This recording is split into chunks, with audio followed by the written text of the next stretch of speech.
বাঁকুড়ার ইন্দাসে আজ তৃণমূল কংগ্রেস প্রার্থী শ্যামলী রায়বাগদির সমর্থনে র্যালি করেন সাংসদ সায়নী ঘোষ। ইন্দাস বিধানসভা তৃণমূল মনোনীত প্রার্থী শ্যামলী রায়বাগদির সমর্থনে ভোট প্রচারে আসেন সাংসদ সায়নী ঘোষ। ইন্দাস বিধানসভা কেন্দ্রের শাসপুর অঞ্চলের লস্করদিঘি থেকে সাংসদ সায়নী ঘোষ তৃণমূল কংগ্রেস প্রার্থী শ্যামলী রায়বাগদিকে সাথে নিয়ে র্যালি শুরু করেন। সেখান থেকে শাসপুর বাজার হয়ে র্যালি শেষ হয় শাসপুর সিধু কানু মোড়ে। র্যালি শেষে সেখানে একটি পথসভা করেন সাংসদ সায়নী ঘোষ।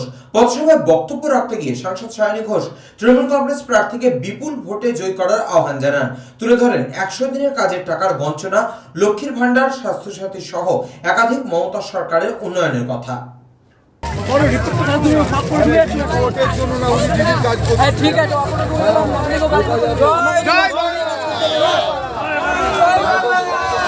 তুমি তোমার মন করতে পারো, কি করো? নো প্রবলেম, ঠিক আছে।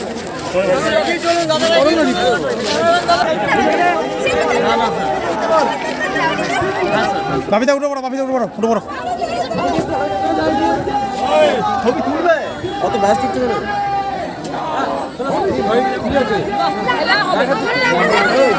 ভালো না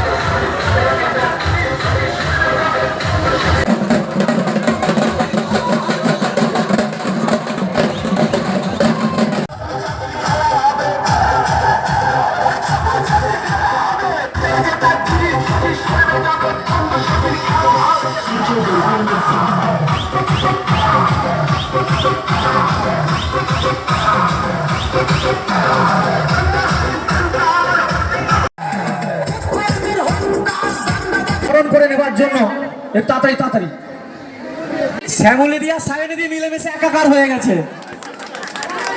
বাংলা বাংলা তৃণমূল কংগ্রেস জননেত্রী আমি দিদিকে অনুরোধ করব আমাদের সকলের ভোটটা কেটে হবে। মা দিদি না মোদি এখন আবার এসে এসে বলছে আমাদেরকে ভোট দেন, আমরা ক্ষমতায় এলে 3000 টাকা অন্নপূর্ণা ভান্ডার দেব। বলো যে তোমাদের তো 15টা রাজ্য আছে বিজেপি শাসিত, কটা মা বোনকে রাজস্থানে, মধ্যপ্রদেশে, উত্তরপ্রদেশে, হরিয়ানাতে, বিহারে কটা মা বোনের হাতে দিয়েছ অন্নপূর্ণা ভান্ডার?